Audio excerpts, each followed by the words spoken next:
পাতায়ার প্রথম দিনে আমি চলে যাচ্ছি কোরাল ইসল্যান্ডে। আমি শুনেছি পাতায়াতে দেখার মতো নাকি কোরাল ইসল্যান্ডে আছে। যেহেতু আমি মাত্র পাতায়াতে একদিনই থাকবো আর সেজন্যই ইসল্যান্ডের দিকে যাচ্ছি। So don't skip the video. আসসালামু আলাইকুম, সবাই কেমন আছেন? আশা করি ভালো আছেন। আলহামদুলিল্লাহ আমি অনেক ভালো আছি। ঘুম থেকে উঠে আমার মেজাজ এত বেশি খারাপ ছিল যেটা আপনারা আমার মুখ দেখলেই বুঝতে পারছেন, কারণ গতকালকে জার্নি করার পরে আমার প্রপারলি ঘুম হয়নি। সকালবেলা যেহেতু কমপ্লিমেন্টারি ব্রেকফাস্ট ছিল আর সেটা তো মিস করা যাবে না, কারণ কালকে থেকে রোজা, আর সেজন্যই আমার অর্ধেক ঘুম অবস্থায় আমি চলে গিয়েছিলাম ব্রেকফাস্ট করতে। ব্রেকফাস্টে আমি এত বেশি হেভি খাবার খাই না যদিও, কিন্তু হেভি খাবার খেয়ে নিচ্ছি কারণ আমি অনেক দূর যাব আর অনেক হাঁটাহাঁটি, অনেক ঘোরাঘুরি আছে। সো এই হলো আজকের আউটফিট আমার। হোটেল থেকে বের হয়ে চলে গেলাম একটা বাঙালি রেস্টুরেন্টে, কারণ অলমোস্ট দুপুর হয়ে গিয়েছিল। আমি যেহেতু ব্রেকফাস্ট করে আবার ঘুমিয়েছি, ওঠার পরে রেডি হওয়ার পরে আমার আবার ক্ষুধা লেগে গিয়েছিল। ভাবলাম অনেক দূর যাব তো একটু হালকা পাতলা কিছু খেয়ে নিই। খাওয়ার পরে আমি হাঁটতে হাঁটতে চলে যাচ্ছি যেখান থেকে আমি শিপে করে কোরাল ইসল্যান্ডে যাব।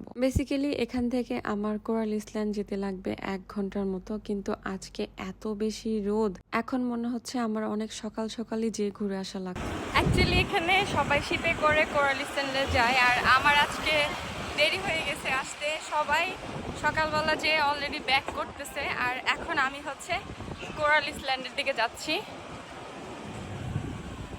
এটাই হচ্ছে শিপের ঘাট যেখান থেকে আমরা এখন কোরাল ইসল্যান্ডে যাব। এখানে আমি টিকিট কেটে নিলাম, যাওয়ার জন্য 40 বাত লেগেছে।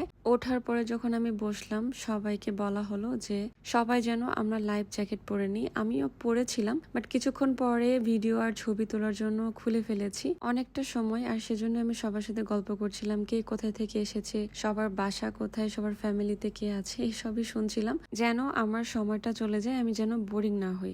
বলতে বলতে চলে এসেছি কোরাল ইসল্যান্ডে। এখানকার পানির যে কালার, পানির নিচে যে বালি আছে, মাছ আছে, সবই দেখা যাচ্ছে। এখানে আমি যাচ্ছিলাম ইসল্যান্ডের দিকে, অনেকে ব্যাক করছে, যেটা বুঝলাম যে এখানে প্রতিদিন অনেক অনেক পর্যটক আসে। ইসল্যান্ডে যে আমার অনেক বেশি তৃষ্ণা লেগে যায়, আর সেজন্যই আমি একটা পানি কিনি, ভিটামিন বি, আর কিনি একটা ছোট্ট ব্রেড, আর কিনি চকলেট, যেন ইনস্ট্যান্ট এনার্জি পাই। এরপর চলে গেলাম বিচে। এত বেশি রোদ, আমি কোনো ছবি বা ভিডিও কিছুই করতে পারছিলাম না। চারিদিকে পাহাড়ের মধ্যে একটা ইসল্যান্ড, যে ইসল্যান্ডে ছিল শুধুই সাদা বালি। তো গাইজ এই হলো আজকে ইসল্যান্ডের অবস্থা। মানে আমি ভাবছিলাম যে এত রোদ অনেক মানুষ কম হবে, কিন্তু অনেক বেশি মানুষ। আর আমরা থাকি আসলে রোদের ভয়ে, আর এখানে সবাই সানবাদ নেওয়ার জন্য আসে।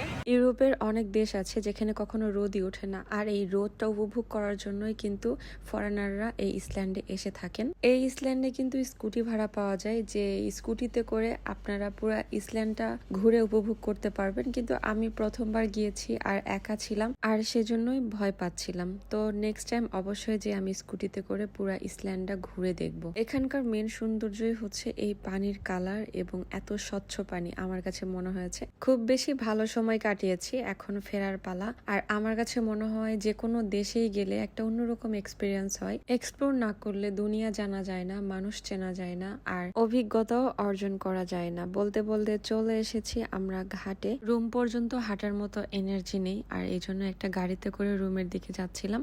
তার আগে একটা জুস খেয়ে নিয়েছি, আর এত বেশি হেঁটেছি যে পা ব্যথা হয়ে গিয়েছে, আর সেজন্য একটা ফুট মাসাজ নিলাম। থাইল্যান্ডে এসেছি, ফুট মাসাজ না নিলে হয় বলেন? মাসাজটা নিয়ে খুব বেশি রিল্যাক্স লাগছে। এখন চলে যাব রুমে, খুব বেশি টায়ার্ড, আমি রেস্ট নেব। আজকের ভিডিও এই পর্যন্ত, দেখা হবে নেক্সট কোনো ভিডিওতে। সেই পর্যন্ত সবাই ভালো থাকবেন। আল্লাহ হাফিজ।